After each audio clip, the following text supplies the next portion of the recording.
지난주까지의 흐름을 봤을 때 미증시도 이제 연간으로 완전히 플러스로 좀 전환한 모습을 나타내고 있고요. 그 기저에는 나스닥의 강세, 필라델피아의 반도체 지수 강세, 엔비디아의 강세가 뒤따라 이어지고 있습니다.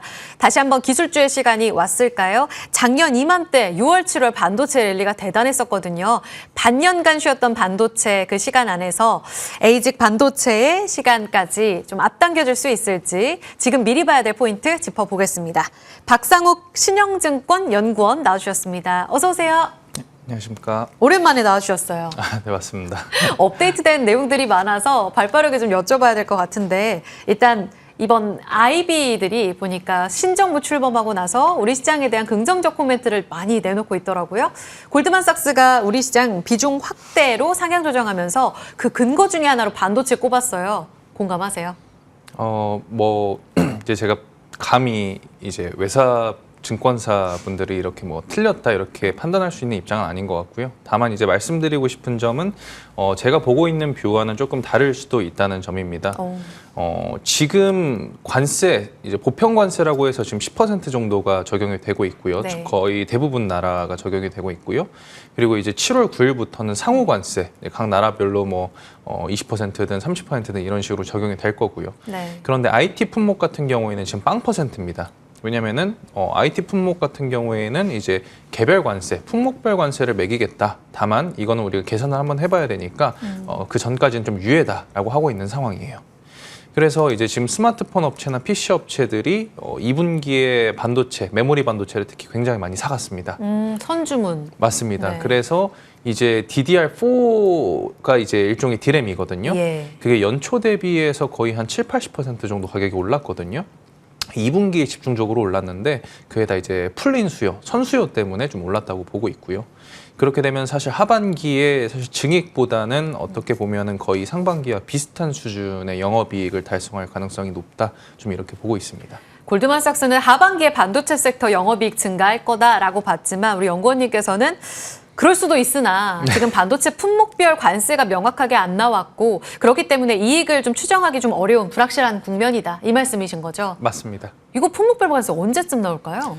사실 5월 말에 나오는 게 맞았거든요. 원래 4월 말쯤에 한 달 내로 발표하겠다라고 했는데 아무래도 밸류체인이 글로벌리 다 엮여 있다 보니까 이게 조금 계속 연기가 되고 있는 모양입니다. 그래서 아마 늦어도 한 6월 중에는 나오지 않을까 좀 이렇게 보고 있습니다. 그때 즈음에는 이제 실적과 관련된 코멘트도 조금 더 명확하게 할 수 있다는 거죠? 맞습니다.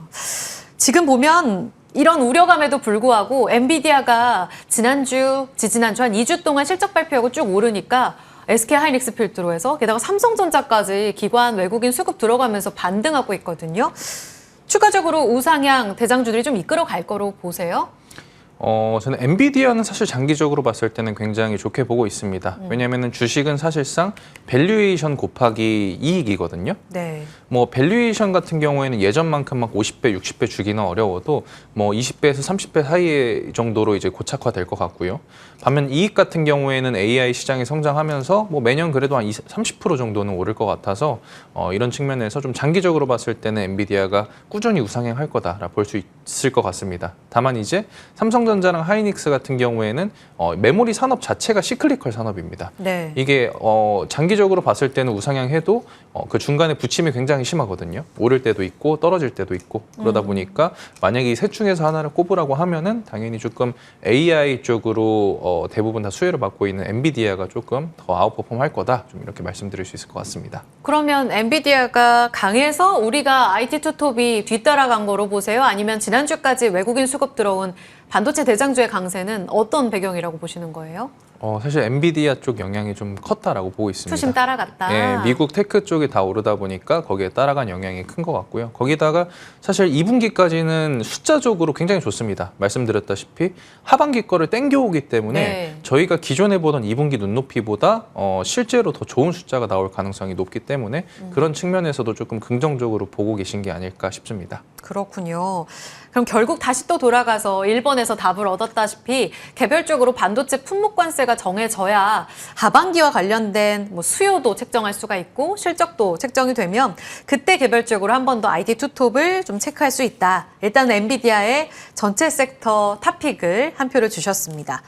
소부장까지 좀 들썩이는 모습이 지난주에 나왔단 말이에요. 오늘도 보면 움직임이 좋은데요. 아직 명확하지 않은 관세도 불구하고 움직일 때 그럼 어느 포커스로 소부장을 지금 봐야 된다고 보세요? 사실 이렇게 불확실성이 클 때는 조금 실적 잘 나와주는 업체들이 주가 방어가 굉장히 잘 되거든요.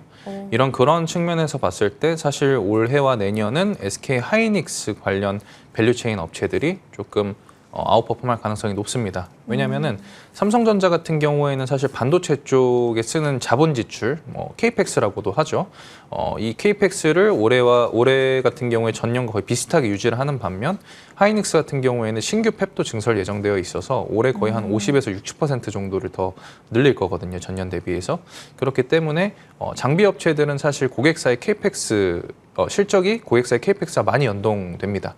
그래서 SK 하이닉스 관련된 밸류체인 업체들이 조금 더 좋은 주가 퍼포먼스를 보여줄 가능성이 높다 이렇게 보시면 될 것 같습니다. 결국은 HBM 진영으로 계속 소부장도 좋을 흐름이 예상된다라고 말씀을 주셨습니다. 지금 선주문 때문에 잠깐 현혹되고 있는 레거시 쪽은 조금 불안할 수도 있기 때문에 움직임 잘 봐야겠습니다. 소부장까지 팁을 들어봤는데 결국 엔비디아의 탑픽을 주신 이유, 최근 리포트를 보니 대만 컴퓨텍스 마무리되고 나서 엔비디아의 NV링크 퓨전, 여기에 대한 코멘트를 제시하셨더라고요. 여기서 꼭 봐야 될 부분이 ASIC, 그러니까 주문형 반도체 시장 개화를 앞당길 거다라는 이야기를 주셨습니다. NV링크 퓨전 이야기부터 들어볼게요. 이게 뭐길래 반도체 시장이 또 중요한 흐름일까요?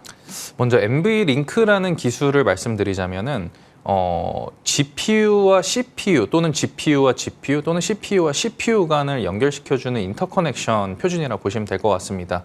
그런데 이건 엔비디아가 독자적으로 만든 거라서 다른 업체들은 못 씁니다. 그런데 이게 다른 업체들이 쓰고 있는 PCI라는 국제 표준에 대비해서 한 14배 정도 대역폭이 높습니다. 더 빠른 거죠, 그만큼. 그래서 엔비디아만 독자적으로 쓰고 있었는데 이제 ASIC으로 CPU를 만들든 ASIC으로 GPU를 만들든 이런 ASIC 업체들한테도 우리 허락을 받으면은 NV링크를 쓸 수 있게 해주겠다라고 하는 게 NV링크 퓨전 플랫폼입니다.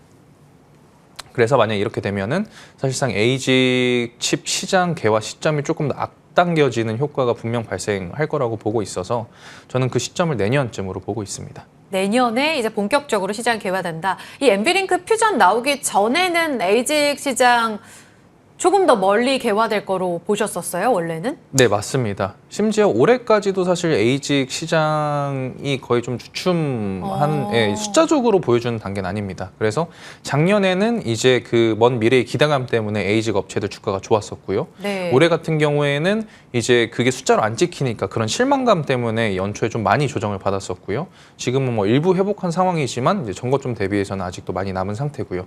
그런데 만약에 내년에 이 ASIC 시장이 개화된다라고 하면은 사실 이제 하반기에 주가 퍼포먼스가 조금 더 좋아질 가능성이 높습니다. 오, 그러니까 브로드컴 위시해서 ASIC 반도체 작년에 이제 재평가하자 뭐 이런 이야기들이 있었는데 이제 본격적으로 정말 시장이 열린다. 그러면 이 플랫폼 기술이라고 말씀을 하셨는데요.